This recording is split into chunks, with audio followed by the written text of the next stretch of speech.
Hello everyone, this is Akshay Juneja. Today we have with us Arnav Bharadwaj. He is a student from GMC Haldwani, Uttarakhand, and he has scored 150 plus in his NEET 2020 and currently he is pursuing MBBS first year. So guys, chemistry एक ऐसा subject है जो कि basically एक काफी mediocre subject रहता है हर NEET student के लिए. या तो आप बायोलॉजी बहुत अच्छी पढ़ते हैं या तो आप फिजिक्स से बहुत ज्यादा डरते हैं, but it is the chemistry which decides कि आप कितनी बेटर रैंक ला सकते हैं. सो आइए आज के इस वीडियो में पूछते हैं अर्णव से कि उन्होंने कैसे केमिस्ट्री पढ़ा और उनकी स्ट्रेटेजीज को आप कैसे अपनी पढ़ाई में अडाप्ट कर सकते हैं.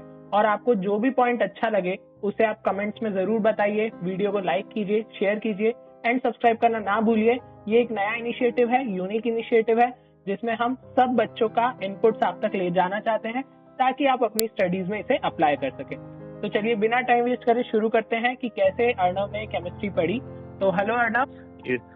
Hello sir. Yeah. First of all, sir, I would like to thank you for giving me this opportunity of sharing my experience with other students out there.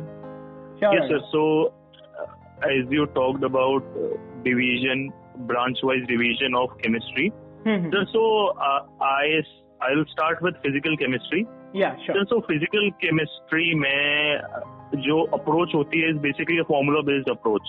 Okay. कि अगर आपको फॉर्मूलाज पता है you can put the values and you will get the answer. And जो हमारे NEET का paper है it's up to that level only. Okay. Sir so and regarding the theory points, theory के लिए NCERT is sufficient and 1 or 2 chapters like surface chemistry and electrochemistry आपको NCERT पढ़ना जरूरी हो जाता है. Okay. Sir so as I approach a chapter तो मैं पहले जो भी मॉड्यूल होता है, जो भी नोट्स होते हैं उनसे फॉर्मूला पढ़ लेता हूँ and then straight away I jump to the numerical questions. Okay. यहाँ पे मैं न्यूमेरिकल क्वेश्चंस इजीली हो जाते हैं, उनमें कोई प्रॉब्लम नहीं होती. And after that I subsequently jump to NCERT reading and उसमें से एनसीईआरटी रीड करते हुए all the important points that I find I write it on a piece of paper. And उसके साथ I also write the important formulas and some hidden concepts in the chapter as well. Okay. Sure. So मतलब Yes, यदि मैं आपकी approach को sum up करूं, तो यदि कोई स्टूडेंट अभी ये देख रहा है तो अगर वो जहां से भी फिजिकल केमिस्ट्री पढ़ रहा है उसके कोचिंग से या ऑनलाइन, उसे चाहिए कि वो नोट्स बनाए, उसमें फॉर्मूला लिखे या उसके कोचिंग मॉड्यूल से फॉर्मूला देखे, कंसेप्ट समझे, फिर उसके बाद he should start solving question solve करने में घबराना नहीं है. ठीक है, अगर आपके फॉर्मूले अच्छे हैं, आप अप्लाई कर पा रहे हैं तो you will be able to solve them. Then आपको जो है एनसीईआरटी रीडिंग करना है जिसमें से इंपॉर्टेंट चैप्टर्स जो थ्योरी वाले हैं वो अर्णव ने बताए. देन आप उसके साथ साथ एक फाइनल फॉर्मूला चार्ट में चीजों को सम अप कर लीजिए. Okay. So now Arnav, the thing is कि काफी सारे स्टूडेंट्स रिविजन में काफी दिक्कत आती है बच्चों को कि रिविजन नहीं हो पाता, तो आप उस पर कुछ बताइए फिजिकल केमिस्ट्री का. Yes sir. So sir, I just talked about that short notes thing जिसमें मैं एक piece of paper पे I used to write all the concepts and formulas. So sir, before mock test or any exam, I used to refer to those short notes only. Okay. Sir, कम से कम a 20 to 30 page chapter was summed up in just a piece of paper. तो मैं उसके short notes पढ़ता था and then I used to get the formulas and फिर उस formula पे base में 1 या 2 क्वेश्चन कर लेता था, not more than that. And Okay. sir, with this method I could revise entire physical chemistry in an hour or 2. Oh, that's really great. हाँ, very nice. Yes sir. Yes sir. तो students आप भी कोशिश करिए कि जब भी आपका चैप्टर सम अप हो जाए आप एक शीट ऑफ पेपर पे मैक्सिमम कंसेप्ट्स और जो भी ट्रिक्स हैं, फॉर्मूलाज हैं, उनको लिख सकें and then at the time of your NEET exam you can revise things very fast. Okay, Arnav. So let's continue with inorganic chemistry. Yes sir. Sir, in inorganic chemistry, I would start with normal study approach. Okay. Sir, inorganic chemistry is basically a memory based subject. अगर आपको memory में याद है, if you know this, then only you will be able to answer it. Okay. So इसके लिए जो prime importance आती है वो NCERT की आती है. You cannot undermine NCERT at any point. And after reading NCERT, you need to solve questions. Okay. And by questions, I mean previous year's questions. जो कि जिससे you can actually get all those outside informations और outside questions जो कि हम कहते हैं कि जिसके लिए हम डिफरेंट किताब पढ़ते हैं, JDE एंड ऑल, उसको पढ़ने की जरूरत नहीं है. You can just solve the previous year questions and उसको आप NCERT में ही लिख सकते हैं. अच्छा. सर व्हाट आई फील कि NCERT में जो टेक्स्ट होता है it's in a short, it's in a like small space और उसके आसपास काफी ब्लैंक स्पेसेस होते हैं. That can actually be utilized for writing all the notes और ऑल द इम्पोर्टेंट पॉइंट्स जो कि हम क्वेश्चंस करते करते हमारे सामने आते हैं. ओके. तो ऑल द न्यू आइडियाज और concepts should be written in NCERT itself, ताकि आपको जगह जगह जाना ना पड़े when you are looking for a quick revision. Okay, sure Arnab. So Arnab, the thing in inorganic chemistry is, जो मैं भी फेस करता था कि जब मेरे कोचिंग में जो इनऑर्गेनिक केमिस्ट्री चलती थी उसकी अप्रोच काफी डिफरेंट होती है. इनऑर्गेनिक केमिस्ट्री सारे कोचिंग्स में लगभग काफी डिटेल्ड में पढ़ाई जाती है, और जब बच्चा NCERT खोलता है तो उसको लगता है इनऑर्गेनिक केमिस्ट्री कोचिंग में तो बिल्कुल अलग पढ़ाई गई है. तो उस चीज को आप कैसे टैकल करते थे? Yes sir. सर जो कोचिंग में जो हमें इनऑर्गेनिक पढ़ाई जाती है, it is like suppose if you talk all the blocks like S block, P block, D block, तो उनकी जितनी भी फिजिकल प्रॉपर्टीज होती हैं वो हमें एक जगह पढ़ा दी जाती हैं. Then all the chemical properties are studied separately. But NCERT में जो डिवीजन है it is S block, P block, D block, D and F block. तो S ब्लॉक के साथ उसकी physical properties and chemical properties एक साथ हैं. So I used to prefer that NCERT version, क्योंकि हर बार इट्स लाइक रिकरेंट रीडिंग. हमने एक बार फिजिकल प्रॉपर्टी पढ़ी S ब्लॉक की and then we got all the chemical properties, and then P block की हमने फिजिकल प्रॉपर्टीज जब पढ़ रहे होते तो उसमें कहीं ना कहीं S ब्लॉक का रेफरेंस आ जाता था. सही. तो सर NCERT पढ़ते पढ़ते ही वो अपने आप हमारी मेमोरी बनती चली जाती थी about a particular topic, about a particular concept.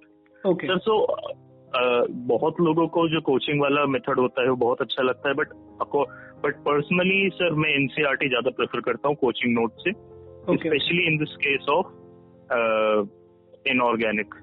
Okay, sure. So inorganic में आपकी रैपिड रिवीजन अप्रोच कैसी रहती थी फिर? Yes sir. सो इनऑर्गेनिक में sir whenever reading a chapter, मेरे according sir 2 phases of data होते हैं. एक तो sir which we tend to remember for a long period of time, जो कि हम बचपन से पढ़ते आ रहे होते हैं, क्लास 8, क्लास 9, क्लास 10 में हमने जो पढ़ा होता है. और जो दूसरा डेटा होता है it is actually the newer concept. Okay. तो मैं जब भी कोई चैप्टर पढ़ रहा होता था sir, so I like first reading तो मैं पूरी थरो करता था, बट इन सब्सिक्वेंट रीडिंग्स मैं खाली वो चीजें अंडरलाइन या हाईलाइट कर लेता था जो कि नया कॉन्सेप्ट है, क्योंकि पुराने concepts I have it in my memory from earlier classes और उनको बार बार पढ़ के कोई फायदा नहीं है. So I used to refer to only those important highlighted concepts that I had in my NCERT. So it used to be like hardly 30 to 40 lines. अब एक chapter अगर 30 to 40 lines में sum up हो रहा है, so it used to reduce the time of revision a whole lot. Okay. And then after that, I used to solve ample of questions in inorganic. I also referred to engineering, but it's up to you whether you are accustomed to that much of knowledge or not. Okay. It's student based. Yes sir.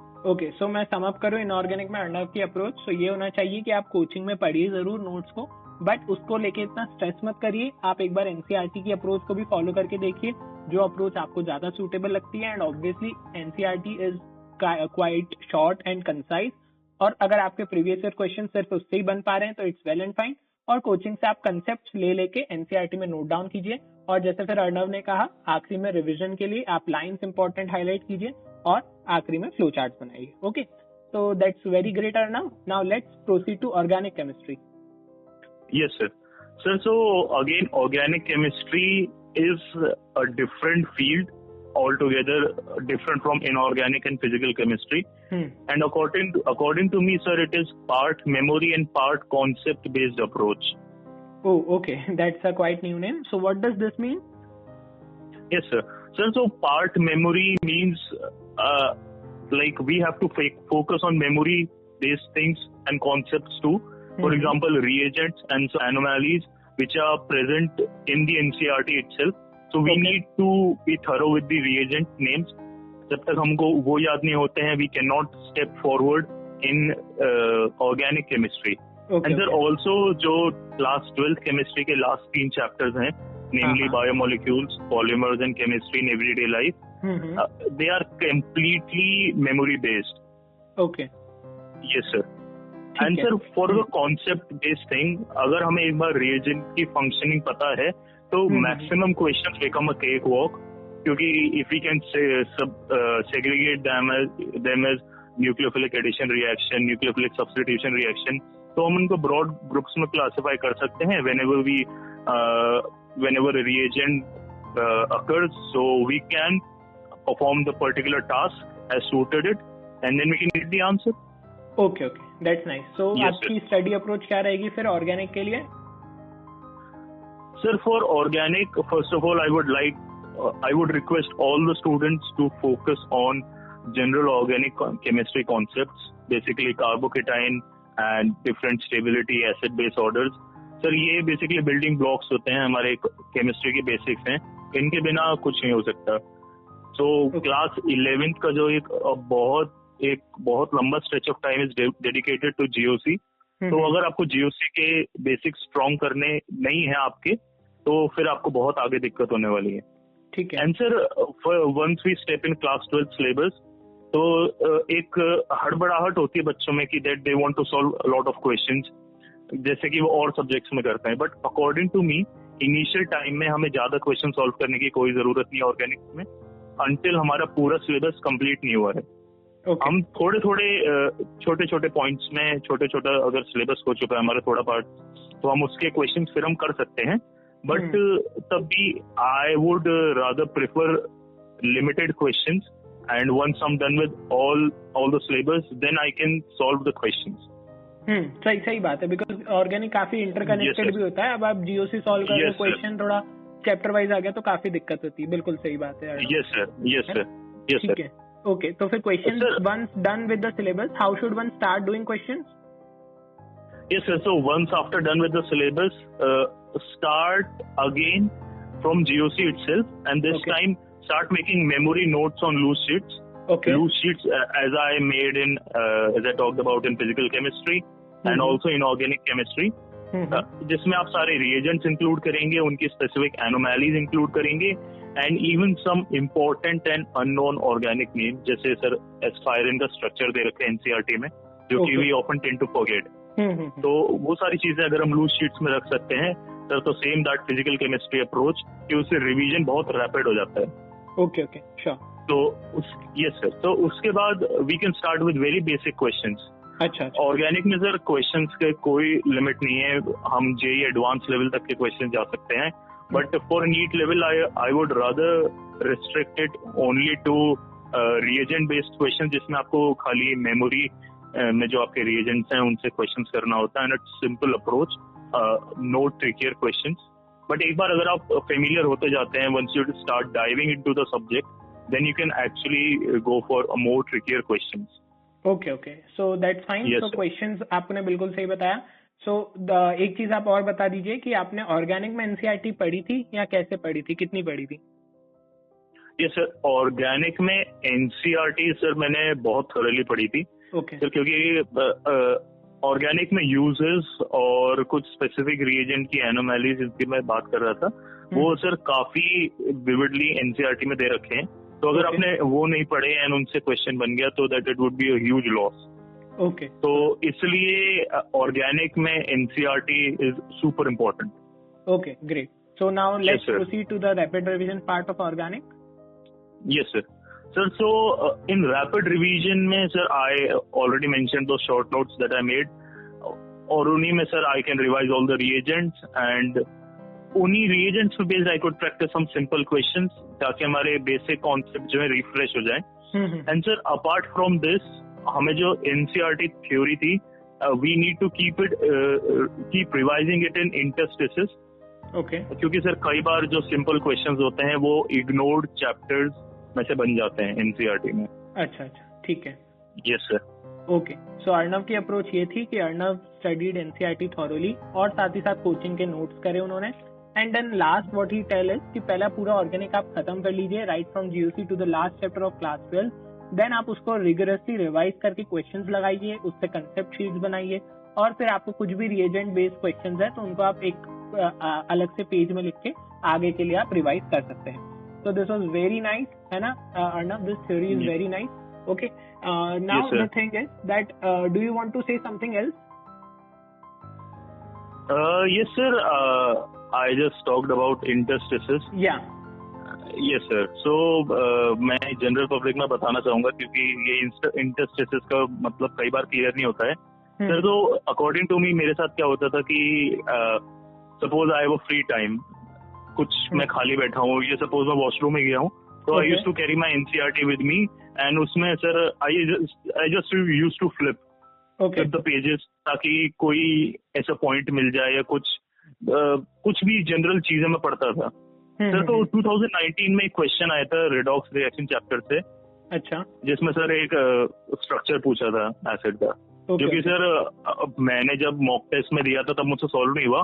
But while flipping through NCERT in those times only I found that कि ये तो पूरा एक page पे दे रखा था. अच्छा. Redox reaction is like an ignored chapter that nobody reads it from the NCERT. But उन्होंने जो एग्जामिनर ने वो अप्रोच सोची कि ये बच्चे नहीं पढ़ते हैं, तो I give a question from that part only. Sir तो इसलिए उन इंटरस्पेसेस को या खाली टाइम को यूटिलाइज करना बहुत जरूरी है. या this is very important for everyone because देखो एफर्ट सब कर रहे हैं, ठीक है. अगर आप बात करो एफर्ट सब कर रहे हैं, बट कहीं ना कहीं यदि आप एफर्ट्स को डायरेक्ट करोगे एक सही पाथवे पे, then only you can produce result. तो okay Arnav, it has been a very great podcast till now. So अब क्विकली मैं चाहूंगा कि आप बच्चों को बुक्स बता दीजिए जिससे उन्हें केमिस्ट्री पढ़ना चाहिए. Yes sir. So for physical chemistry, I refer to I was an Allen student. तो जो भी आप कोचिंग फॉलो करते हैं तो आप उनके मॉड्यूल्स पढ़ सकते हैं. मॉड्यूल्स के क्वेश्चंस होते हैं and plus you should be enrolled in some kind of test series और व्हाटएवर यू आर इन. तो मेरे जैसे एलन के टेस्ट पेपर्स होते थे तो मैं शॉप से जाके टेस्ट पेपर परचेज कर लिए and sir for 1 or 2 year, और उनमें सर बहुत क्वेश्चंस होते हैं. And yes sir. और उसके साथ प्रीवियस ईयर क्वेश्चंस नीट के एंड थोड़े क्वेश्चंस इंजीनियरिंग के भी कर लिए. तो सर फिजिकल में कोई बुक्स एक्स्ट्रा खरीदने की आपको जरूरत नहीं है. These questions are actually sufficient. And sir inorganic में भी I had the same approach of that question papers only. And if somebody feels कि उसको कुछ थ्योरी पढ़नी है extra, he can purchase JD Lee. JD Lee is a standard textbook for inorganic chemistry. And sir, for organic also I refer to MS Chauhan. Okay. It contains ample of questions, but sir उसके solutions नहीं मिलते हैं. तो once you are thorough with organic and you are confident कि हाँ अब मैं question सही कर रहा हूँ, तो आप उस किताब को रेफर कर सकते हैं. बट अगर आपके कॉन्सेप्ट कभी भी थोड़े वीक हैं तो you should refrain from it. Okay. And sir उसके बाद एक अपने आप को स्टिपुलेटेड टाइम में पेपर करने की हैबिट डेवलप करनी है. तो उसके लिए रेगुलर इंटरवल पे हमें पेपर्स देना बहुत जरूरी है. तो हमारे गवर्नमेंट का ही एनटीए अभ्यास ऐप है. I refer to it also and it's a fantabulous app. आपके क्वेश्चंस बहुत सारे क्वेश्चंस है वहाँ पे एंड आपकी बहुत अच्छी प्रैक्टिस हो जाती है वहाँ पे. सो we should refer to these applications. आजकल तो वैसे भी ऑनलाइन प्रिपरेशन हो रही है.